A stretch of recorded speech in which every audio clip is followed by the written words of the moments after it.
शांति। इस ब्राह्मण जीवन में पुरुषार्थ तभी आगे बढ़ता है जब मन को सभी प्रश्नों का सही जवाब मिल जाता है। कोई प्रश्न का उत्तर नहीं समझे तो चले, लेकिन कोई गलत समझ लिया तो ज़्यादा समस्या खड़ी होती है। कुछ मेरे साथ भी ऐसा ही हुआ था, क्योंकि मैं आत्मा समझना चाहती थी स्वदर्शन चक्र को। कमेंट्रियाँ तो लग जाती थी कि आप यहाँ थे, पूर्वज थे, देवता थे, लेकिन मुझ आत्मा का तो वो शाम को डेली जब दीदी लगाती थी ना वो कमेंट्री आधे घंटे की स्वदर्शन, तो 2 दिन बाद तो मैंने बता दिया था दीदी बहुत सर भारी हो जाता है इससे मेरे। तो वास्तव में सर भारी हो जाता है, इसका अर्थ क्या है? क्योंकि हमने स्वदर्शन की विधि को सही जाना ही नहीं था, और जो मुझे अनुभव होता था वो मैं आत्मा बोल देती थी। कई बार तो ऐसा होता था कि बाहर से भाई आए थे, तो मधुबन से आते थे, तो फिर दीदी ने बोला कि आज प्रश्न उत्तर की श्रृंखला रहेगी। भाई जी का सेशन होने के बाद रहता था कि जो भी आपको डाउट्स हो वो क्लियर करो, पूछो। तो मुझे आत्मा को अच्छे से याद है, मैं भाई जी का नाम नहीं लेना चाहूँगा। तो मैं तो था ही शुरुआत में थोड़ा सा, मेरे तो मन में जो भी बातें, और सब लोग आगे भी करते थे, हाँ भाई पूछ लो भाई तेरे जो भी बातें हैं। तो फिर मैंने बहुत सारे प्रश्न पूछ लिए उनको। मैं कहा फिर इस परम स्वदर्शन चक्र पे बात चल रही थी, मैं कहा परम धाम है किधर, बात कैसे मैं पहुँचूँ कैसे, वो दाया है कि बाया है, लेफ्ट है कि राइट है कि ऊंचे है कि पृथ्वी के चारों ओर घुमा हुआ है।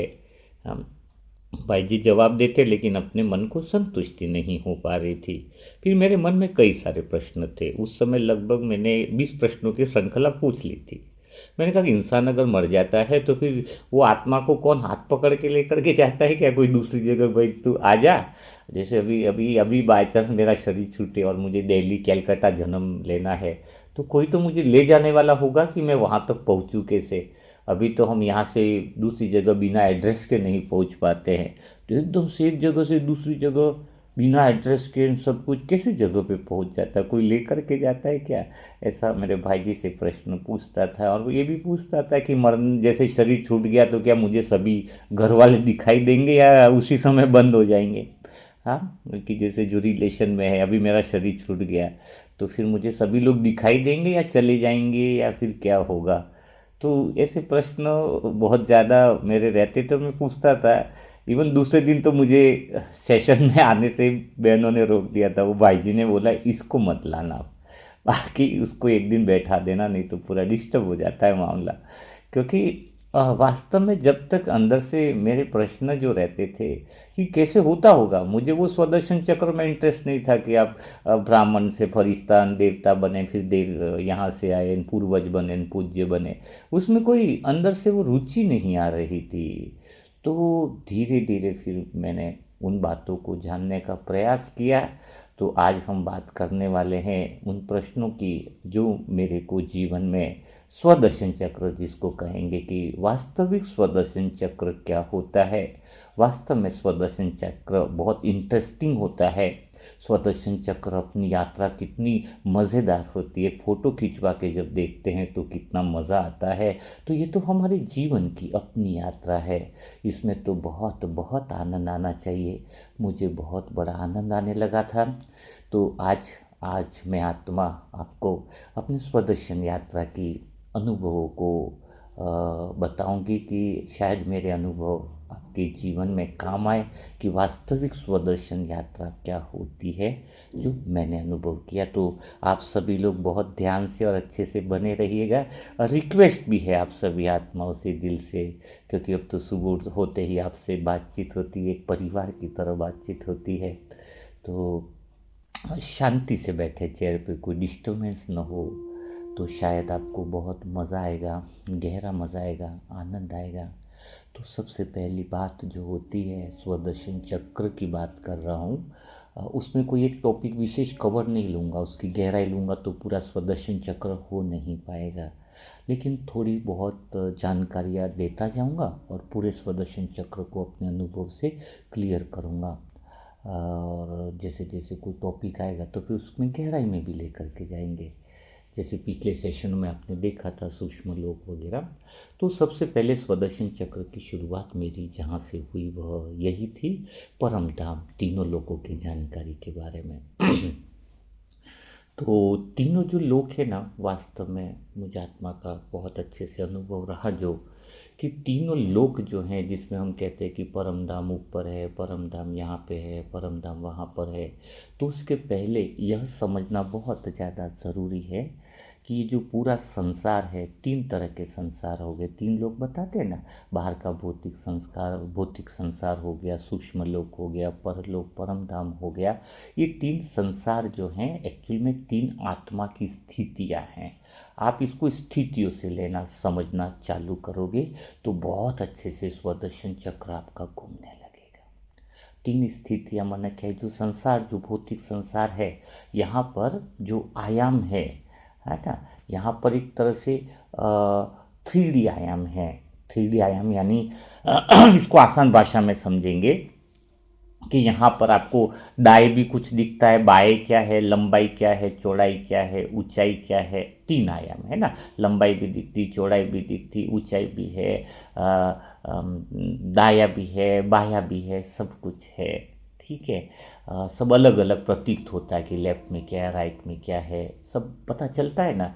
लेकिन सूक्ष्म वतन में कुछ अलग है। वहाँ पर जो है वो दाया बाया वगैरह नहीं, सब एक जैसा लगता है। कुछ पता नहीं चलेगा, न दाया न बाया, मीन्स वहाँ पर एक चीज़ अलग है जो इस भौतिक संसार से अलग है। वह है, एक दृश्य दिख जाता है, संकल्प का अनुभव सामने दिख जाता है।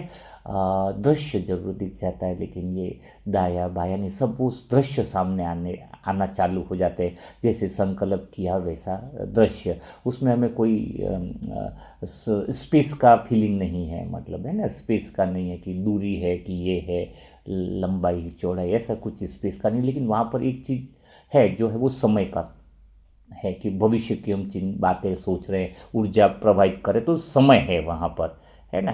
तो ये 3D से ऊपर की 4D आयाम की बात होगी, थोड़ा सा डिफरेंस हो गया ना। अब इसमें समय है और दृश्य है, इस बात को समझना होगा।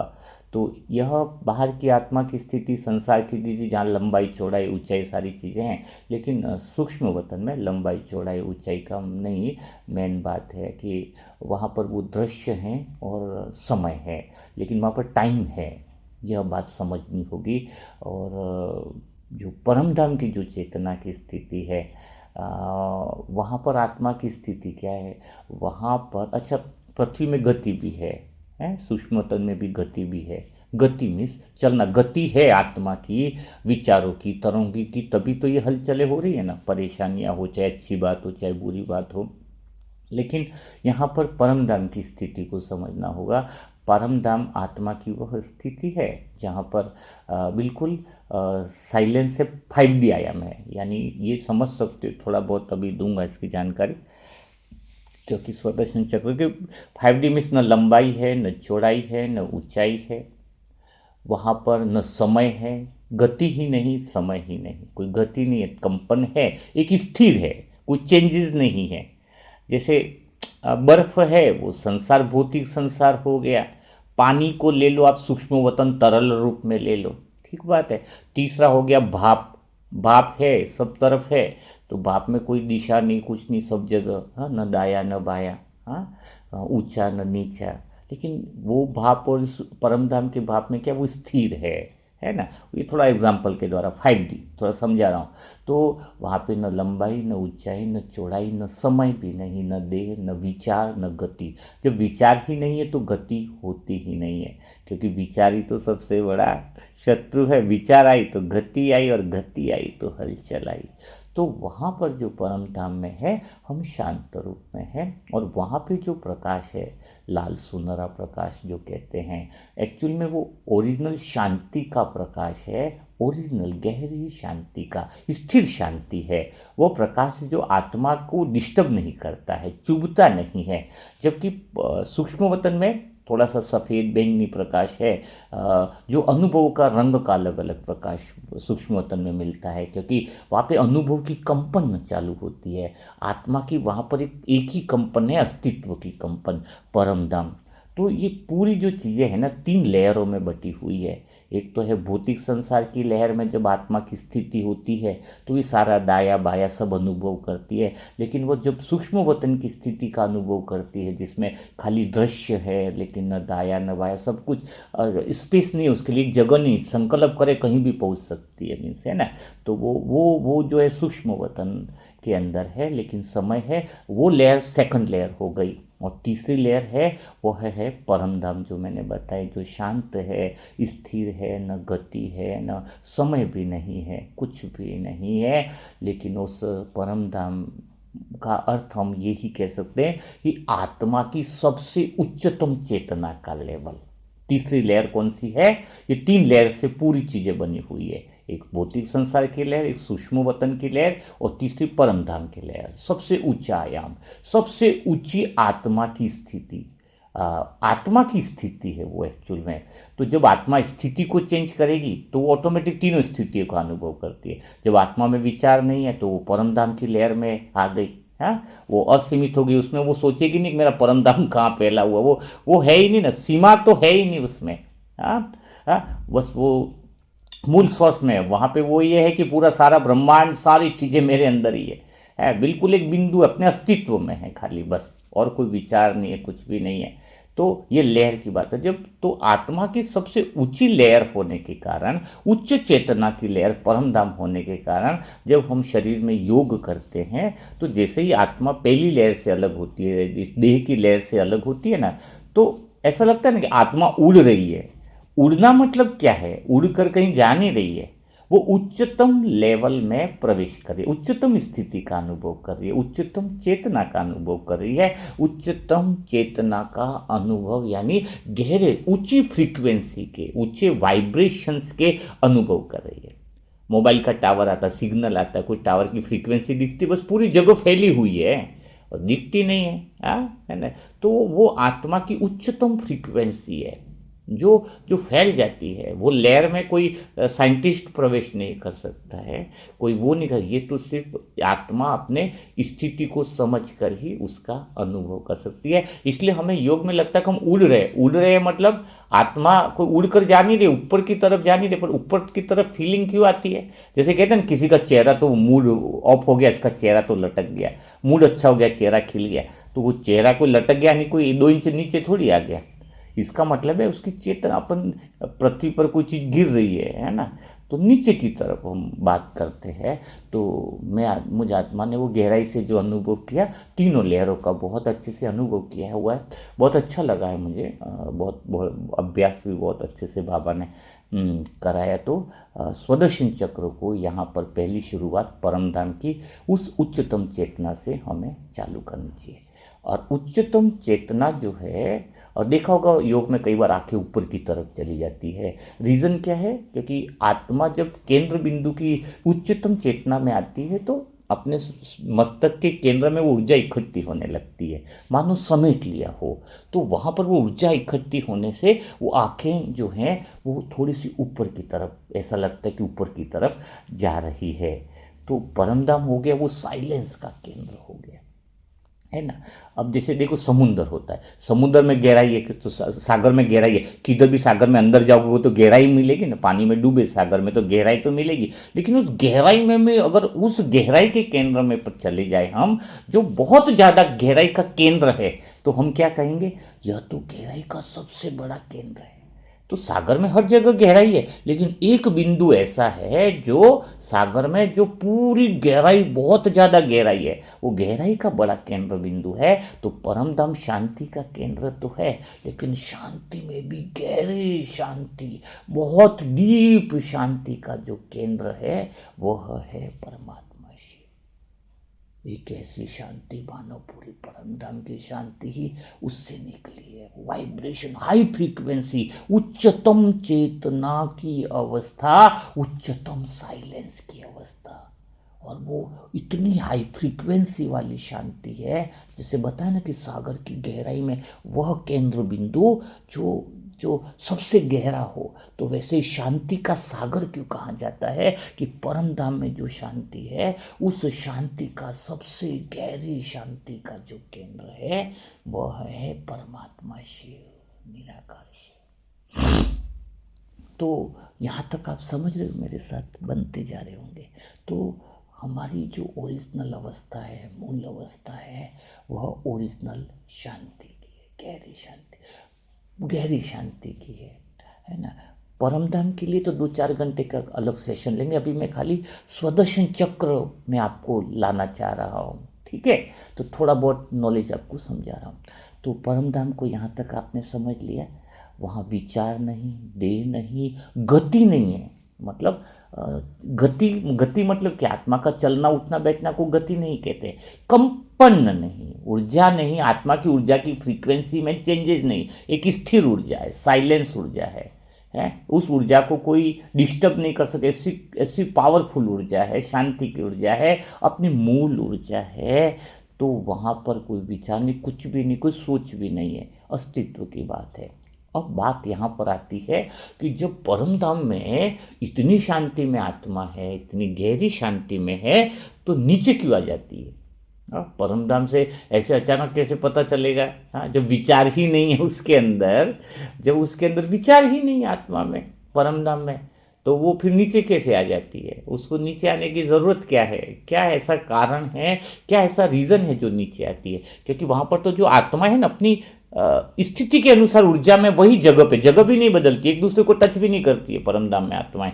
यानी जैसे कोई तमोगुणी वाली आत्माएं होती है ना, बहुत ज़्यादा, वो नीचे के लेयर में, वो एनर्जी कम है, बट वो वहाँ पर है। फिर उसके ऊपर हो गई अपना रजोगुणी हो गई, है ना। फिर आगे इसके ऊपर सतोगुणी आत्माएं, और इसके ऊपर परमात्मा शिव जो केंद्र बिंदु की लेयर है। मतलब जिस जिसकी स्टेज है, वो स्थिति, वो ऊर्जा है, वैसे वो लगी रहती है सारी आत्माएं। लेकिन हम उसके अंदर हम नहीं जाएंगे, हम थोड़ा सा आगे बढ़ते हैं कि आगे बढ़ते हैं कि वास्तव में फिर वो आत्मा जो है वो नीचे क्यों आती है, कैसे आती है? विचार नहीं, कुछ भी नहीं। तो यहाँ पर एक बात आप गहराई से समझ लो, बहुत गहरा आनंद आने मिलेगा। इस बात को समझने में मुझे करीबन, आप मानोगे नहीं, 27-28 दिन लगे थे एक ही पॉइंट को समझने में।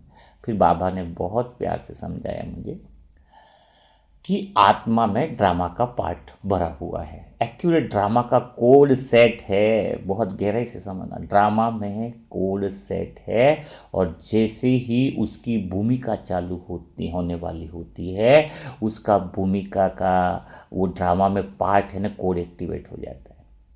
उसको पहला स्मृति आनी चालू होती है, एक वाइब्रेशन उठता है, पहला कंपन उठता है। और कंपन उठेगा तो परमधाम में रहेगा कैसे? क्योंकि गति तो नीचे होती है। हाँ, गति के लिए तो स्पेस चाहिएगा। हाँ, गति के लिए तो बहुत कुछ चाहिएगा। तो पहली चीज़ जो उठती है कि मुझे कहीं नीचे जाना है अपनी भूमिका निभाने के लिए, मैं कुछ करने के लिए हूँ, मुझे अपना रोल निभाना है, मुझे अपना पार्ट निभाना है। वहाँ पर पहली बार मैं की फीलिंग आती है, लेकिन वो मैं कोई वो नहीं आता है कि मैं माता, मैं पिता, वो नहीं, मैं आत्मा हूँ। हाँ, वो फीलिंग मतलब जागने लगती है। आत्मा तो है ही अस्तित्व में वहाँ पर, लेकिन वो अनुभव, पहला अनुभव चालू हो जाता है वहाँ पर। वो अनुभव जो वाइब्रेशन, मतलब तो आत्मा का ड्रामा का कोड एक्टिवेट हो जाता है, साधारण भाषा में समझो तो। और जैसे ही एक्टिवेट होता है कि मुझे नीचे जाना है, अपनी भूमिका निभानी है, और उसमें कोई डर नहीं, कोई चिंता नहीं, कुछ नहीं, बस आनंद है? बहुत मज़े से, खुशी से, कोई विरोध नहीं है उस परम धाम से नीचे आने में। जब आत्मा नीचे आती है, कुछ भी विरोध नहीं होता है, इतनी गहरी।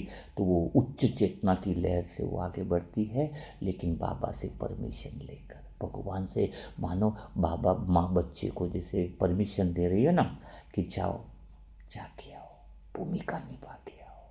इतना प्यारा वाइब्रेशन के साथ, प्यारी चीज़ों के साथ वो आत्मा दूसरी लेयर में आ जाती है। कौन सी? अनुभव की लेयर में आ जाती है, जब उसका ड्रामा के अंदर पार्ट का कोड एक्टिवेट होता है। तो अब समझ में आया, परमधाम से पहला संकल्प भूमिका मेरी है, मुझे जाना है, वह सही समय ड्रामा के अनुसार। आत्मा में पार्ट तो भरा है ना, तो वो तो एक्टिवेट होगा ही होगा। फिर वो नीचे आती है, लेकिन नीचे सीधी नहीं आती है। अगर नीचे सीधी आना का मतलब ऊपर नीचे का कोई मतलब नहीं है। ये वो नीचे आना, इसका अर्थ बहुत जो समझ पाएंगे, एक लेयर आत्मा की स्थिति बदल रही है, वो कंपन बदल रहा है। आत्मा पहले बिल्कुल माइल्ड साइलेंस में थी, अब एक कंपन चालू हो गया उसके अंदर, भूमिका में जाना है, और वहीं से सूक्ष्म वतन स्टार्ट हो जाता है। स्थिति बदल गई आत्मा की। हाँ, समझ में, स्थिति बदल गई, कंपन बदल गया, वाइब्रेशन बदल गया। तो अब दूसरा वाइब्रेशन कौन सा चालू हुआ कि अनुभव का। कि बस वो वहाँ पर देखता है, वो आत्मा देखती है कि जहाँ पे ये कंपन है, ये ऊर्जा है, ये है, वो है। और सूक्ष्मतम में वो गुणों को भी देखती है, आनंद, प्रेम, वो अनुभवों को देखती है, बहुत अच्छा लगता है उसको, बहुत प्यारा लगता है, वो खुश होती है। लेकिन अब बात आती है कि वो फिर किस परिवार में जाए। क्या कोई उसको दिशा बताता है? किसी परिवार में, किसी गर्भ में जन्म लेने वाली है तो कोई डायरेक्शन देगा उसको? नहीं। यहाँ पर बहुत गहराई से समझने की बात है। आत्मा की जो ऊर्जा है, तो उसके जो पहले जन्म की जो ऊर्जा है, जो उसके माँ बाप होंगे या जिस घर में उसको जन्म लेना है, जहाँ से उसका पाठ चालू होना है। यहाँ पर मैं सत्युग की बात नहीं कर रहा हूँ, कई आत्माएं द्वापर युग में भी आती है, इसलिए मैं इस कॉमन बात को ले रहा हूँ। अगर सत्युग वाली बात लूँगा तो फिर वो अलग पूरी फ्रीक्वेंसी जाएगी, है ना। मैं कॉमन बात को पकड़ के ले रहा हूँ। तो आत्मा का जो पार्ट, पहला जन्म का पार्ट जहाँ पर भी है, जिस माता पिता के साथ है, तो उस माता पिता को उसको दिखने नहीं लग जाती है। वो आत्मा माता पिता को नहीं देख पाती है कि ये माता है, ये पिता है, मुझे यहाँ जन्म लेना है, नहीं। लेकिन उसकी जो ऊर्जा है, ऊर्जा को खींचती है। पहले ड्रामा का जो पार्ट है पहले जन्म का, जहाँ पर जाना है, वो ऊर्जा जैसे लोहा और चुंबक ऑटोमेटिक खींचता है ना। मेहनत थोड़ी करनी पड़ती है कि मुझे चुंबक के पास जाना है या मुझे लोहे के पास जाना है, ऑटोमेटिक खिंचाव होता है। वो ऊर्जा, आत्मा की जो ऊर्जा है, जहाँ हिसाब किताब है, जहाँ पहला जन्म का पार्ट है, या वो जब भी द्वापर युग में है तो उसका पहला जन्म तो द्वापर युग में होगा, कोई सतयुग में, तो ये मैं एक आइडिया दे रहा हूँ आपको। तो वो ऊर्जा उसको खींचती है ऑटोमेटिकली, वो दिशा कभी गलत नहीं होती। सबसे बड़ी बात है, वो जो ऊर्जा जो खींचती है पहले जन्म की ड्रामा की जो ऊर्जा जो खींचती है, वो बिल्कुल सही जगह पे, एक्यूरेट समय पर, एक्यूरेट जगह पर आत्मा वहीं पर पहुंच जाती है, बिल्कुल गर्भ में पहुंच जाती है, उसी वाइब्रेशन में, उसी जगह पहुंच जाती है। वो माँ बाप का चेहरा नहीं देखती है, वो ऊर्जा को महसूस करती है, वो ऊर्जा उसको खींचती है और वही डायरेक्शन देती है। तो सूक्ष्म वतन से वो आत्मा जो है उस गर्भ में प्रवेश कर जाती है ना। स्वदर्शन चक्र में आत्मा के अनुसार ही मैंने तो समझा है, मुझे बाहर का ये देवता वगैरह सबका मुझे कुछ समझ में नहीं आता था, और ये मुझे मेरे जीवन में बहुत अच्छा मुझे लगा, और मुझे गहराई तक, साइलेंस तक लेकर के गया। तो मैं वही बातें आपको शेयर कर पा रही हूँ। तो ये शेयर क्या अनुभव हो रहा है, मेरे को अनुभव हो रहा है, कई सारी जन्म भी मैं देख पाया हूँ इस वजह से। अभी जब मैं बोलता हूँ तो मेरी आंखें बंद रहती है, भी गहरी राज आपको बता देता हूँ, मैं आंखें खोल के नहीं बोल पाता हूँ। कुछ अलग ही बढ़िया बाबा देते, तो मैं यहाँ तक पहुँच पा रहा हूँ कि आत्मा वतन से, सूक्ष्म वतन से वो एनर्जी, वो माँ बाप की एनर्जी, मैं गर्भ में प्रवेश कर लिया। और गर्भ में प्रवेश करके मेरे को क्या, मेरी स्थिति रहती है, आत्मा की क्या स्थिति रहती है। तो गर्भ में जो कोशिका बनी होती है, पहली गर्भ में जो कोशिका बनी होती है, उसमें आत्मा स्थिर हो जाती है, बिल्कुल गहराई से स्थिर हो जाती है। लेकिन उसमें वो आत्मा की स्थिति में रहती है, उसको कोई डर नहीं है, कोई भय नहीं, कोई चिंता नहीं, बस एक हल्का सा आभास इस बात का रहता है कि मेरी नई भूमिका चालू होने वाली है, नई चीज़ें चालू होने वाली है, नई एनर्जी मेरी चालू होने वाली है, नया मेरा रोल चालू होने वाला है ना। अब धीरे धीरे क्या होता है कि गर्भ में जो आत्मा की ऊर्जा है ना, वह माँ की आत्मा की ऊर्जा से मैच करने लग जाती है। मैच करने लग जाती है, इसका अर्थ क्या है कि उसको पहली बार परमधाम में तो सुरक्षित ही थी, लेकिन यहाँ पर एक अलग ही सुरक्षा का और अनुभव होता है उसको, कि अच्छा लगता है, मतलब कोई है जो मेरा ध्यान रख रहा है, कोई है जो मुझे प्यार कर रहा है, कोई है जो मुझे देख रहा है। मतलब प्यार कर रहा है इसका अर्थ ये नहीं है कि आत्मा तो ऑलरेडी प्रेम स्वरूप ही है ना, लेकिन एक एक तरीके से जो परम धाम में जो स्थिति थी ना, परम धाम में निश्चिंतता से आत्मा थी, और यहाँ पर जब आत्मा थी, लेकिन वो आत्मा की ऊर्जा को महसूस करना चालू कर सकती है। इसको ऐसे में हम ले सकते हैं कि कोई है जो और प्रेम का वाइब्रेशन दे रहा है ना, कोई और है जो सुरक्षा का वाइब्रेशन दे रहा है, कोई और है जो ध्यान रखने का वाइब्रेशन दे रहा है। तो पहली बार वह गर्भ में वो आत्मा उस वाइब्रेशन को, माँ की एनर्जी को महसूस करती है। लेकिन कोई आत्मा में देहभान नहीं होता है, कुछ भी नहीं होता है। और जब आत्मा बाहर निकलती है, बॉडी में जन्म लेती है, तो गर्भ में तो बताया ना, अगर द्वापर युग से आत्मा आई है तो पानी में मानो तैर रही है। बाहर आने पर ही ये यहाँ के वाइब्रेशन इसको बहुत अलग दिखते हैं, बहुत नए दिखते हैं, कुछ समझ में नहीं आता। पहला जो जन्म के समय आत्मा क्या अनुभव करती है, तो उसको बाहर की जैसे शरीर में स्पर्श हो रहा है, हवाएं टच हो रही है, वहाँ पे तो एक तरह से जल का ही स्पर्श था ना, अभी तो दुनिया में आ गए वो, हाँ, एकदम से। तो एकदम से अलग सा फीलिंग होता है, अलग सी चीज़ें आती है, यहाँ पे क्या है एकदम, हाँ, पूरा। क्योंकि शरीर के स्पर्श जो है वह शरीर अनुभव करता है, लेकिन वो देखने लगता है आत्मा, ये क्या क्या हो रहा है, कोई प्यार कर रहा है, कोई ये कर रहा है। लेकिन देखना, फिर वो बच्चे को कुछ भी हो, जबकि बच्चे को कुछ पता नहीं है, लेकिन अगर उसको माँ के पास रख दिया जाए, जन्म वाले बच्चे को कुछ रो रहा है कुछ, तो माँ के पास में वो बहुत ज़्यादा सुरक्षित महसूस करता है, क्योंकि उसकी माँ की आत्मा की जो ऊर्जा है वो उस बच्चे की आत्मा की ऊर्जा को मैच करती है ना, उसको महसूस पहले से गर्भ से करती है ना, वो एनर्जी महसूस करती है, बॉडी की बात नहीं है, वो आत्मा उसकी आत्मा की एनर्जी को महसूस करती है। तो वहाँ पर वो रहती है। तो आत्मा फिर भी अपनी मूल शक्तियों में ही रहती है। तो ये शरीर में जैसे वो चालू किया, है ना, ऊर्जा ही ऊर्जा को खींचती है। यहाँ पर ये बात बहुत अच्छे से तुम्हें समझनी चाहिए। और ऊर्जा ऊर्जा को खींचती है, यहाँ पर एक बात और थोड़ा सा गहराई में लेकर के जाता हूँ। जब परमात्मा शिव, मीठे बाबा, उस शांति का सागर जो पहली बार से आए और मुरलियाँ जो चली ना, तो वो मुरली अभी की जैसी नहीं थी। 1937 में, 36-37 में जो मुरलियाँ चलती थी, मतलब बाबा आते थे ना, मीठे बाबा, तो वो कोई प्रवचन नहीं था, कोई लिखना करना नहीं था, बस वो शिव बाबा जैसे ही ब्रह्मा बाबा में प्रवेश करते थे, वो कंपनी तो महसूस करवाते पहले, जैसे भी माँ बच्चे को गर्भ में महसूस करवाती है ना, उसको वैसे ही जब पहली बार बाबा आए ना, तो ब्रह्मा बाबा का चेहरा बदल जाता, आंखें बदल जाती, बोलने का भाव बदल जाता। और जब वो मीठे बच्चे ऐसा बोलते ना, तो सभी जो वहाँ पे, एक कमरा ही था, ज़्यादा बड़ा तो था नहीं जब मुरली चलती थी, तो वो पूरा वातावरण कमरे का मानो पूरी दीवारें हिल गई हो, वो गहरी शांति का वातावरण, वो गहरे पीसफुली का वातावरण। लेकिन वो आत्माएं बहुत जल्दी महसूस कर लेती हैं जो परम धाम में परमात्मा शिव के जितनी निकट रही हो, है। बताया ना, कई बार तो बाबा आते तो सब महसूस नहीं कर पाते, लेकिन वो आत्माएं तो डूब जाती हैं जो भगवान के बहुत करीब की वाइब्रेशन, कंपन में रही हो। सोतेला बच्चा और ओरिजिनल बच्चे में फर्क तो पड़ेगा ना। तो वो गहराई का जो अनुभव है, बाबा जब मुरली चलाते तो चेहरा तो सभी लोग वहाँ पे महसूस करते, उनको एक अंदर से वो अलग एनर्जी में प्रवेश कर जाते थे। संसार की एनर्जी से सूक्ष्म वतन की एनर्जी में प्रवेश करना, और सूक्ष्म वतन की एनर्जी से सीधा कौन सी एनर्जी में प्रवेश कर जाना, परम धाम की एनर्जी में सेट हो जाना। यानी आत्मा उड़ के नहीं जा रही है, अपनी स्थितियाँ जो हैं, शुरुआत में जैसे मुरली बाबा ने चलाते थे, तो सबकी स्थितियाँ स्वतः ही सुनते सुनते बदल जाती थी।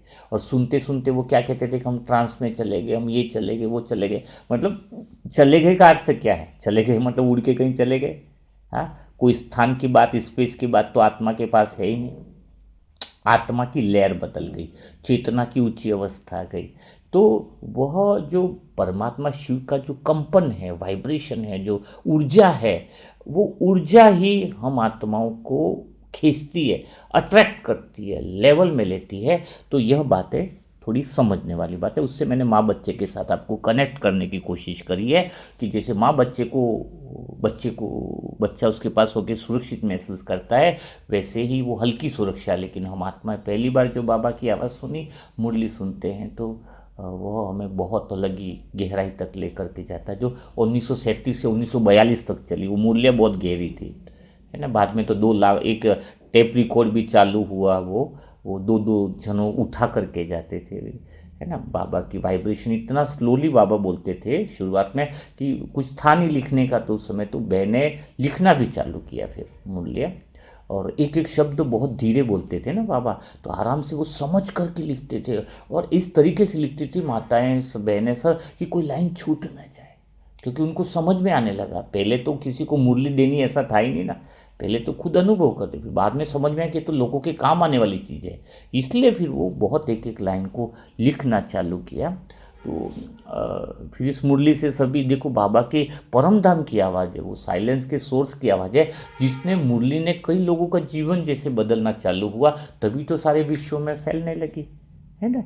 तो मुरली को आधार बनाना है, किसी और वीडियो ऐसा वैसा न देखा करो चैनल पर जिसमें मुरली की बात ना हो, मुरली के आधार पे मंथन न हो, तो वो मुरली ही आधार होनी चाहिए, तो आप बहुत ऊंचे लेवल पे पहुंच जाओगे। जैसे आज बाबा ने बोला ना स्वदर्शन चक्र, इसलिए मुरली की पॉइंट पे ही मेरे जीवन का आधार रहा है, बाकी कोई इधर वाली बात नहीं है, नहीं तो दाया बाया में संसार में घुस जाओगे। तो चलो हम आगे बढ़ते हैं।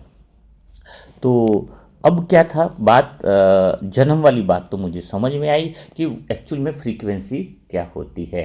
तो धीरे धीरे जब शरीर बड़ा होता है ना बच्चे से, तो फिर वो थोड़ा सा देहभान का एहसास होता है, बूढ़ी का एहसास होता है कि क्योंकि वो अनुभव बढ़ते जाते हैं ना, तब थोड़ी आत्मा अपनी मूल पहचान जो है से वो अनुभवों की पहचान में जुड़ती जाती है ना, भौतिक संसार की। तो यहाँ पर अगर कोई आत्मा सत्युग में तो मूल मूल पहचान में ही रहती है ना, तो उसकी क्षमताएं उसकी पावर बहुत ज़्यादा रहती है। लेकिन अब द्वापर युग में क्या होता है कि वो शरीर की पहचान में बहुत जल्दी स्वयं को भूलती जाती है, जबकि स्वयं में इतनी क्षमताएं होती है, इस बच्चे में बहुत ज़्यादा क्षमताएं होती, बहुत ज़्यादा पावर होता है। लेकिन हम द्वापर युग में आत्माएं लायक ऐसी होती है कि उसको अलग अलग भुलाने में कोई कसर नहीं छोड़ते। तुझे इंजीनियर बनना है, तुझे डॉक्टर बनना है, तुझे देवता बनना है, तो कभी बताएंगे नहीं उसको। हाँ, देवता बनना यानी आत्मा की शक्तियों को जगाना, नहीं तुझे देवता नहीं बनना है, तुझे तो वो डॉक्टर बनना है, वो इंजीनियर बनना है जिसमें बहुत सारी टेंशन है, तुझे तो बिजनेसमैन बनना है जिसमें रात दिन टेंशन वाला काम है। तो आत्मा इतनी ऑलरेडी भरपूर है कि उसे कुछ बनने की ज़रूरत ही नहीं है इस दुनिया में। जो इस बात को समझ जाएगा उसकी ज़िंदगी बदल जाती है। चलो फिर आगे बढ़ते। तो यह तो हुई जन्म की फ्रीक्वेंसी, और यह भी आपको समझ में आया कि हम योग लगाते हैं तो परमात्मा शिव हमें खींचता है, स्वाभाविक ही खींचता है, और परम धाम की हमारी ओरिजिनल एनर्जी है, तो वो चेतना परम धाम का उच्चतम लेवल, चेतना का सबसे ऊंचा लेवल भी हमें खींचता है। लेकिन अब एक बात और आती है जो यहाँ पर हमें और फिर से समझनी होगी कि मृत्यु के क्षण में हमारा क्या होता है, क्योंकि मैंने जन्म के क्षण को थोड़ा सा आपको समझाया कि जन्म क्या होता है, या गर्भ में आत्मा कैसे आती है, कैसे ऊर्जा और कंपन को महसूस करती है। तो मरने के समय क्या होता है, मरने के समय क्या होता है, आत्मा जो गर्भ में थी या जैसे प्रवेश किया था, तो अंत समय में भी क्या धीरे धीरे वो एक एक चीज़ को छोड़ती है ना। जैसे शरीर का एक एक अंग डिटैच हो रहा है उससे, वो उसको फील होता है कि मना हाथ से अलग हुआ, श्वासों से अलग हुआ, उससे अलग हुआ, तो वो उससे डिटैच होती है, और धीरे धीरे पूरी तरीके से वह डिटैच हो जाती है। और आत्मा उस अंतिम क्षण में एक बात और भी है, जो जिसके अंतिम जो संकल्प होता है ना, वो बहुत अगली दिशा भी तय करता है। अगर उसके अच्छे कर्म वाली रहे होंगे, अच्छे वाइब्रेशन की है, तो मृत्यु के बाद वो सूक्ष्म वतन का अनुभव करती है, नहीं तो वो फिर वो दूसरे जन्म की यात्रा पर चली जाती है। ये थोड़ा सा इसमें वो सब बहुत गहरी बातें हैं, इसलिए हमें कर्मों पे बहुत ध्यान देना होगा। तो मृत्यु के क्षण में फिर वो शरीर से डिटैच होती है, और जब आत्मा बिल्कुल डिटैच हो जाती है तो बिल्कुल वो महसूस करने लगती है कि यह शरीर अलग है और मैं आत्मा बिल्कुल अलग हूँ, शरीर बिल्कुल अलग है और मेरा ओरिजिनल स्वरूप यह है, बिल्कुल अच्छे से महसूस करती है। लेकिन अब बात और भी आती है कि जब शरीर छूट गया है, शरीर से डिटैच हो गई है वो आत्मा, हल्का महसूस करती है, तो जब देह ही छूट गई है तो देह की बातें भी तो छूटेंगी। अब प्रश्न यहाँ पर भी आता है कि तब क्या माँ दिखती है, बाप दिखता है, या बेटा दिखता है कि नहीं दिखता है? तो यहाँ पर आपको बहुत बड़ी चीज़ समझ, सूक्ष्म कर्मेंद्रिय का अर्थ बहुत अच्छे से समझना, नहीं तो फिर आप इसको अलग लेवल में ले लोगे, है ना। ब्रह्मा बाबा भी तो घूमते हैं ना सब जगह, क्या देखते हैं वो थोड़ा सा सीखो यहाँ पर। तो जैसे शरीर छूटा, तो जैसे मैं आत्मा हूँ, तो शरीर छूटा तो माँ भी होंगे, बाप भी होंगे, भाई भी होगा, हाँ बहन भी होगी, पत्नी को शक तो है नहीं अपने पर, एक उदाहरण के लिए बता रहा हूँ, किसी जन्म में रही होगा ना, आत्मा हूँ तो वो सारी चीज़ें जो हैं वो सामने रही होंगी। जैसे मुझे आत्मा ने शरीर छोड़ा तो क्या अनुभव रहा होगा, वो बाबा ने अच्छे से मैंने अनुभव किया तो बता रहा हूँ कि जैसे मैं पिछले जन्मों में शरीर छोड़ा तो क्या लगा, यहाँ पर ज़मीन है, घर है, तो रिलेशन है। तो पहले रिलेशन में कोई दिखता नहीं है, ये एक बहुत अच्छी बात है। आपको आप कहते हैं ये माँ है, बाप है, बेटा है, कुछ भी नहीं दिखता है शरीर छोड़ने के बाद। दिखता नहीं है इसका मतलब बहुत अच्छे से समझना कि उस समय सिर्फ हम सबको महसूस कर लेते हैं, लेकिन यह बेटा है, भाई है, सब। लेकिन अब महसूस करने का जो ताकत है वो किससे करते हैं, हम उनके वाइब्रेशन से करते हैं, उनकी ऊर्जा से हम महसूस करते हैं। एक प्रेम की ऊर्जा है, किसी में हमारे प्रति भय के विचार है तो उसको हम महसूस कर लेते हैं, किसी में हमारी पैसों की लेन देन वाली ऊर्जा है तो हम सब महसूस कर लेते हैं, पहचान लेते हैं। लेकिन पहचान का जो आधार है, अब शरीर की कर्मेंद्रियाँ तो रही नहीं, आंखें कान वो सब तो है नहीं। हाँ, इसको समझना होगा। अब सूक्ष्म ओतन वाली स्टेज हो रही है ना, भावनाओं से और संकल्प से महसूस करना, उसकी एनर्जी महसूस हो जाना है। तो जैसे शरीर छूटा तो बेटा है तो बेटे को शरीर के आधार पे पहचान, शरीर के आधार पे हम नहीं पहचानेंगे उसको शरीर छूटने के बाद, लेकिन उसकी ऊर्जा से हम महसूस करेंगे। वो बातें कर रहा है, पिताजी आप क्यों छोड़ के चले गए, मुझे तो आपकी बहुत याद आ रही है, या फिर उसकी चाहे वो डर के विचार हो चाहे प्रेम के, तो उसके अंदर एक ऊर्जा है, उसके अंदर एक कंपन है, हम उस ऊर्जा को महसूस करते हैं। ये बेटा है, भाई है, ये है, वो है, सब। लेकिन यहाँ पर सब महसूस करते तो ज़्यादा से ज़्यादा 2-5 मिनट 10 मिनट, आत्मा ज़्यादा रुकती नहीं है शरीर छूटने के बाद, वहाँ से निकल जाती है। ये बहुत इसको बात को अच्छे से समझना, क्यों चली जाती है, कौन है जो इसको लेकर के जाता है, कौन है जो यहाँ से इसको भगा ले जाता है, उसको भी समझो है। तो ले कौन जाता है, कोई ऐसा चीज़ है जो उसको खींच करके ले जाता है, नहीं। आत्मा के अंदर ऑटोमेटिक जब बॉडी चली जाती है, शरीर छूट गया है, तो अब उसको इतना मोह नहीं रहता इन सब से, ये एक ऑटोमेटिकली सिस्टम है क्योंकि वो आत्मिक स्थिति में आ गया ना, थोड़ा सा सत्य की स्थिति में आ गया। देह तो छूट ही गया तो देह के आधार पर तो देखना ही बंद हो गया उसका। पहली बात तो बेटा बेटा बस तो खाली ऊर्जा के आधार पर देख रहा है, तो एक स्वतः ही वह आत्मा जो है वहाँ से डिटैच हो गई। दूसरी बात डिटैच होने की सबसे गहरी बात है कि वह ऊर्जा आगे की खींचती है उसको, जहाँ पे उसको जन्म लेना है, जिस माँ बाप के घर पे उसको जन्म लेना है, ड्रामा का जो पार्ट उसका आगे का है वो पार्ट उसको बहुत खींचता है, इतना खींचता है कि वो पूरी उसी दिशा में आत्मा आगे बढ़ती है, रुकती नहीं है। कि आप सोचते हो कि यहीं पर घंटों घंटों रुक गए, घंटों घंटों ये हो गई वो हो गई, यहीं पर आत्मा जा रही है, घूम रही है, ये सब बातें भ्रमित है बिल्कुल, जिसने आत्मा को समझा नहीं है ना। और किसी को दिखती है तो ऊर्जा कंपन को अलग तरीके से महसूस करती है, उसको और अलग टॉपिक में लेंगे हम। तो अभी बात यहाँ पे चल रही है कि जैसे मृत्यु हुई तो फिर वो आत्मा नेक्स्ट दिशा में गति करने लगती है, वो वापस नहीं मुड़ती है, सीधा उस दाश में जहाँ उसका हिसाब किताब है, जहाँ पे उसका कर्मों की लेयर है, जहाँ पर उसकी एक ऊपर ट्रांजेक्शन लेयर है, वो उसको महसूस करती है कि यहाँ पर मेरा हिसाब है, मतलब यहाँ पे भूमिका है। उसको सामने फिर बता रहा हूँ, परिवार में माँ बाप सब नहीं दिखते, वो ऊर्जा, वो हिसाब किताब, वो उसका नया संस्कार एक्टिवेट होना चालू हो जाता है ना। और किसी की शरीर में अभी ये रह गया हो ना कि मेरी इच्छा बाकी है, ये बाकी तो जल्दी शरीर छोड़ेगा संगम युग में। ये भी बात ध्यान रखना, जो इच्छाओं के गुलाम है ना, अभी धन चाहिए, फलना चाहिए, तो वो क्या है, इच्छाएं पूरी करने के लिए अगले जन्म भी उसको, अगले शरीर का ये जन्म में जाएगा ही ना, परम धाम का पूर्ण रूप अभी प्राप्त नहीं कर पाएगा। इसलिए कहते हैं इच्छाएं छोड़ो तो शरीर की मृत्यु नहीं आएगी। ये बहुत गहरी बात है, इसको कवर करेंगे क्योंकि इच्छा है ना तुम्हारी, यानी हिसाब किताब है, तुम्हें कहीं जाना है किसी जगह, तुम कलेक्टर बनना है, कलेक्टर बन नहीं पाए तो कहीं और जगह जाओगे ना, फिर बनो कलेक्टर। हाँ हाँ, तो शरीर छोड़ के परम धाम में कहाँ जाओगे, तुम्हारी तो इच्छा रहेगी ना कलेक्टर बनने की, तुम्हारी लखपति बनने की इच्छा रहेगी, तुम्हारी तो बहुत सारी इच्छाएं बची है, यानी कहीं ना कहीं दूसरा जन्म होने वाला है, तुम मृत्यु के निकट हो। और जो इच्छाएं नहीं है यानी तुम बिल्कुल एडवांस पार्टी की आत्मा में जा रहे हो, तुम बहुत ऊंचे लेवल की आत्मा हो, तुम्हारा लक्ष्य आत्मा परम धाम की तरफ अट्रैक्ट होनी चाहिए भी, क्योंकि भूमिका पूरी हो गई ना। तो चलो वो बात और लेंगे अपन। तो अभी बात होती है शरीर छोड़ने के बाद आत्मा जो है उस जगह के हिसाब किताब की फ्रीक्वेंसी को, कंपन को, ऊर्जा को खींचती है, और वह आत्मा उधर गर्भ में जो है वो वहाँ पर उस दिशा में चली जाती है। लेकिन कोई आत्मा बहुत पुण्य वाली आत्मा तो थोड़ा सूक्ष्म वतन का बहुत टाइम तक अच्छे से अनुभव करती है ना, बहुत अच्छे से अनुभव करती है। वो उसकी भावनाओं को, उसकी चेतना के स्तर को, उसके लेवल को बहुत अच्छे से मतलब उसके ड्रामा में ऐसा लिखा है कि अगर अच्छे कर्म है तो वहाँ पे थोड़े देर के लिए अच्छे से एंजॉय करेगी, बहुत प्यार से एंजॉय करेगी। जैसे दादियाँ देखी ना, 10-10 कितने दिन तक वो वतन में रहती है मस्ती से, उनको कोई प्रॉब्लम नहीं है ना। वो कर्मों की लहर है ना, कितनी अच्छी कर्मों की लहर है। लेकिन जिसके कर्म बड़े खतरनाक है वो तो तुरंत ही, भाई जा, तेरे को वहाँ पर जा करके अभी तेरा लफड़ा चालू होने वाला है। हाँ, थोड़ा सा इनडायरेक्टली बोल रहा हूँ, समझ जाने का। तो वहाँ पर वो आत्मा जो है वो जाती है। अब बात यहाँ पर भी आती है कि ये तो समझ में आ गया कि मरने के बाद कोई दिखता नहीं हमें, देख खाली ऊर्जा से हमें महसूस होता है। अब एक बात और आती है कि क्या हमें वो पिछले जन्म की वो स्थान, घर, पैसा, धन दौलत क्या हमें याद आता है? कि क्यों, कैसे हम भूल जाते हैं? ऐसा क्या रीज़न है? जब हम दूसरा जन्म लेते हैं, दूसरे के घर में प्रवेश करते हैं, तो क्यों भूल जाते हैं? तो इसका जो कारण है कि दूसरे के घर में भूल जाना, दूसरे की आत्मा में जाना, तो स्वाभाविक बात है। जब हम शरीर में शरीर हम छोड़ते हैं तो हम आत्मा की सेकंड लेयर में प्रवेश कर जाते हैं, जहाँ आत्मा संकल्प और भावना को ही, ऊर्जा के कंपन को ही महसूस करती है।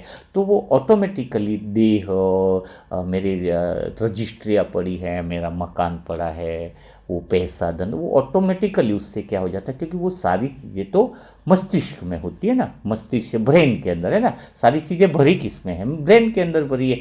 ये है, वो है, वो है, वो है, वो है, वो है, तो वो ब्रेन के अंदर भरी पड़ी है।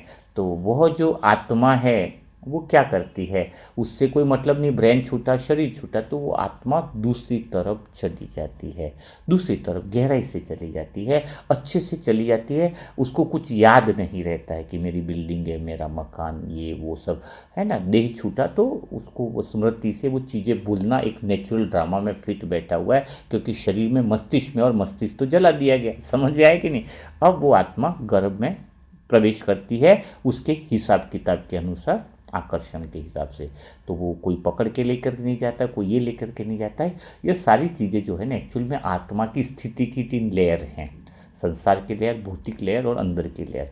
लेकिन कई बार देखा होगा आपने, कई आत्माएं का शरीर छोड़ता है घर में, या कोई बहुत ज़्यादा मोह होता है, बहुत ज़्यादा लगाव होता है, तो वो जो आत्मा नया भी जन्म लेती है वो बहुत ज़्यादा दुखी रहती है। क्यों दुखी रहती है? आगे की यात्रा जो करती है ना आत्मा, उसकी बहुत ज़्यादा परेशान होती है, क्योंकि मोह लगाव बहुत पैदा कर रखा है तुमने। कौन सा मोह लगाव है? किसी का पति का पत्नी में लगाव है बस, या पत्नी का पति छूट गया तो पत्नी रोती रहेगी, रोती रहेगी, अरे मेरे पति बहुत बढ़िया थे, मेरे पति थे।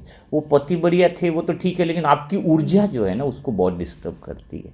क्योंकि ऊर्जा तो पहुंचेगी ना, एनर्जी पहुंचेगी, ऊर्जा पहुंचेगी, कंपन पहुंचेगा, तो वो ऊर्जा जो है वो बहुत ज़्यादा परेशान करती है। आजकल आत्माएं पैदा होते भी बच्चे टेंशन में रहते हैं। क्यों रहते हैं? उनके पीछे इतनी मोह लगाव की इतनी परतें और इतनी एनर्जियाँ हो गई हैं, जो ऊर्जाएं बहुत ज़्यादा आत्मा तक पहुंचती हैं, बहुत ज़्यादा डिस्टर्ब होती है। और ऊर्जा का खेल देखोगे तो और गहरा है। तुमने जिन जिन को दुख दिया है ना, वो ऊर्जाएं भी स्वतः तुम्हारे पास आ जाती है, और जिन जिन को तुम दुआएं दे रहे हो वो ऊर्जा भी तुम्हारे पास आ जाती है। इसलिए तो हमेशा समझाता हूँ, मुझे आत्मा ने एक्चुअल में ये दुआ का जो चैनल या दुआ का जो चालू किया, तो एक सच्ची प्योर भावना से किया कि अगर दुआओं की एनर्जी, हर एक आत्मा दुआ देना सीख जाए ना, तो दुआओं से उसकी आगे की यात्रा भी बहुत बढ़िया रहती है, अभी के भी हिसाब किताब पूरे होते हैं, और उसकी जो आत्मा की जो ऊर्जा है वो बहुत मतलब प्योरली लेवल में वो आत्मा प्रवेश कर जाती है। तो सबसे बढ़िया इस स्वदर्शन चक्र में मुझे ये बात बहुत अच्छे से समझ में आई कि मुझे सबकी दुआएं लेनी है, सबकी ब्लेसिंग लेनी है, सबकी दुआएं लेनी है, सब आत्माओं को बहुत अच्छे से अपन उस अवस्था, अपने ओरिजिनल जो अवस्था है ना, चेतना की जो सबसे उच्चतम लेवल है, वो ब्लेसिंग देना ही है। तो हाँ, स्वदर्शन चक्र की बात कर रहे थे, तो आपको समझ में आया होगा कि मृत्यु के बाद भी हम वो चीज़ें क्यों भूल जाते हैं, क्योंकि वो देह की बातें होती हैं, है ना, वो मस्तिष्क में होती है। लेकिन वो पीछे वाले लोगों को ज़्यादा याद नहीं करना चाहिए जिसने शरीर छोड़ दिया है। थोड़ा सा ऊर्जा में डिस्टर्बेंस होता है, सामने वाले को नई आत्मा बहुत अच्छे से जी नहीं पाती है, रह नहीं पाती है। कई आत्मा 5-5 साल तक याद करते हैं, तो सामने जिसने जन्म लिया ना वो 5 साल तक भी बहुत ज़्यादा डिस्टर्ब होता है। इसलिए तो कह रहा हूँ, तुम किसी की बुद्धि अपने में मत फंसाओ। अभी आप, कई लोग कहते हैं कि तुम शरीर नहीं, कौन बोल रहा हमें पता नहीं, कौन भाई जी है। अरे भाई, तुम सब अगर मुझे याद करोगे कल मैंने शरीर छोड़ा तो तुम कहीं मेरे को याद करते रहोगे तो कहीं मैं अच्छे से शरीर भी नहीं छोड़ पाऊंगा। हाँ, वो तो लेकिन देखा नहीं तो एनर्जी तो अच्छी रहे। हाँ, तो देह की एनर्जी ना बने, है ना, अपन तो परमात्मा की एनर्जी है, शिव की एनर्जी है। तो मतलब कहने का अर्थ है कि किसी को अपने शरीर में फंसाना वो सबसे बड़ा पाप है। हाँ, किसी को भगवान में फंसाओ, फंसाना ये तो किस में फंसाओ, हाँ, भगवान में फंसाओ कि भाई मैं अच्छा नहीं हूँ, अच्छा तो वो है जिसने मेरे अंदर अच्छाइयाँ भरी। और वास्तव में भगवान ही तो अच्छा है, उस फ्रीक्वेंसी में भगवान ने हमें खींचा, शांति में, उस चेतना में खींचा और वहाँ से हमें बहुत गहरे गहरे अनुभव कराए। तो कराने वाला कौन है? हाँ, परमात्मा ही है।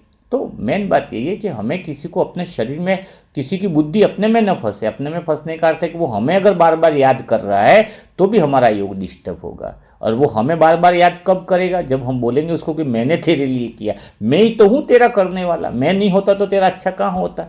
भाई करो, फिर वो तुम्हें याद करेगा, तुम्हें डिस्टर्ब होगी, तो उसकी एनर्जी तुम तक पहुंचेगी। अगर वह एनर्जी उसकी भगवान से जुड़ जाएगी, नहीं, करने वाला कौन है? भगवान में है। इसलिए सेंटर में भी कोई भी भाई बहन है, हम ज़्यादा लगाव में आते हैं, किसी बहनों को भी बात करते हैं सेंटर की। इसलिए नियम में बाबा ने तो शुरुआत में 5 मिनट से ज़्यादा बात नहीं करने के लिए बोला है, बहुत ज़रूरी तो है ना। और ऑपोजिट लिंग है, भाई बहन है, तो भी 2-5 मिनट बात नहीं। और कलयुग के अंतिम में तो यहाँ तक इंस्ट्रक्शन है, एक खाट पर भाई बहन को भी बैठकर बात नहीं करनी है। बहुत गहरी है उसमें, क्योंकि यहाँ की फ्रीक्वेंसी, यहाँ की एनर्जी बहुत अलग अलग है। तो यहाँ पर ये सब कुछ देखना है कि हमारी वजह से भी किसी की बुद्धि अगर भगवान से टूटती है तो सबसे बड़ा पाप है। तो हमें वो एनर्जी भी बनाए रखनी है, यही तो सच्चा स्वदर्शन चक्र है। तो आप आत्माएं अपनी ओरिजिनल चेतना में आओ, परमधाम की वो स्थिति बनाओ, अंदर स्थिति का वो अनुभव करना, सूक्ष्म वतन का अनुभव करना, जन्म का, मृत्यु का। तो आज कुछ चीज़ें मैंने आपके साथ शेयर की है। जब भी मौका मिलेगा तो और हम गहराई में लेंगे। अभी इसको और ज़्यादा गहराई में नया टॉपिक नहीं ले रहा हूँ, फिर से वही बात है, 50 मिनट होने आ गए हैं और 50 मिनट जब हो जाएंगे तो फिर वापिस वो दिक्कतें रहती हैं। लेकिन खुशी की बात यह है कि पुस्तक प्रकाशन के अंदर, बुक्स के अंदर आपको बहुत सारी बातें मिलेंगी कि जन्म के बाद क्या, मृत्यु के बाद क्या, वो एहसास क्या, क्योंकि वो बहुत ज़्यादा लिख दिया गया है, बहुत गहराई से वो बातें लिखी है। और वो बुक लिखते लिखते तो सच कहूँ अंगुली बहुत सूज गई थी अंगुली साथ नहीं दे रही थी, बिल्कुल मोटी हो गई थी, उसके ऊपर वो सफ़ेद पट्टी चढ़ाई, लेकिन बस वो लिखते गए क्योंकि वो स्मृति बार बार नहीं आती है। शायद सभी आत्माओं का भला हो वो चीज़ें पढ़ करके, वो बहुत अच्छा लगता है। तो और यह भी देख लीजिएगा, अगले महीने तो आ रही है पुस्तक प्रकाशन में भी जो आत्मा सहयोग देना चाहती है, इसका दिव्य ज्ञान आपको लगता है कि यह भगवान का ज्ञान सच सबको सही अर्थों में मिलना चाहिए, यह सही बातों में पहुंचना चाहिए, तो आप लोग पुस्तक प्रकाशन में भी जो है वो हेल्प कर सकते हो। लेकिन वही आत्माएं हेल्प करें जो मनसा सेवा ग्रुप से जुड़ी हुई हैं, बाकी आत्माओं का सहयोग इसमें नहीं लिया जाता है। यह बहुत गहरी बात है, इसमें वही आत्माओं का सहयोग लिया गया है जो मनसा सेवा ग्रुप से जुड़ी, यानी जो आत्मा दुआएं देना जानती हैं, उनके वाइब्रेशन काम आते हैं, है ना। जो नई आत्मा है उनको किसी तरह का सहयोग नहीं देना है और न उनसे कोई सहयोग लिया जा सकता है। पहले ज्ञान को समझो, सही समझ को समझो, उसके बाद आगे की बात होती है। तो आज का मुरली मंथन, आज का स्वदर्शन चक्र कैसा लगा? क्योंकि आज मीठे बच्चे में बाबा ने यही कहा है कि आप स्वदर्शन चक्र घुमाओ, इसलिए उसी पॉइंट को ले लिया गया था। जो भी पॉइंट बाबा देंगे जिस समय जो भी मुरली की, उसी को समझाने का प्रयास होता रहेगा। तो कमेंट बॉक्स में ज़रूर लिखिए आज से आपको कुछ नया सीखने को मिला, कुछ नया अनुभव मिला, स्वदर्शन चक्र के बारे में कुछ गहराई से पता चला, तो बातें ज़रूर लिखिएगा। जो नए आत्माएं हैं ग्रुप से जुड़ना चाहती हैं उसके लिए मोबाइल नंबर है 7202921969। तो कल फिर हम मुलाकात करेंगे ऐसे ही प्यारे मुरली मंथन के साथ, ऐसे ही प्यारी दिल को छू जाने वाली बातों के साथ। तब तक के लिए सभी भाई बहनों को ओम शांति, ओम शांति, ओम शांति।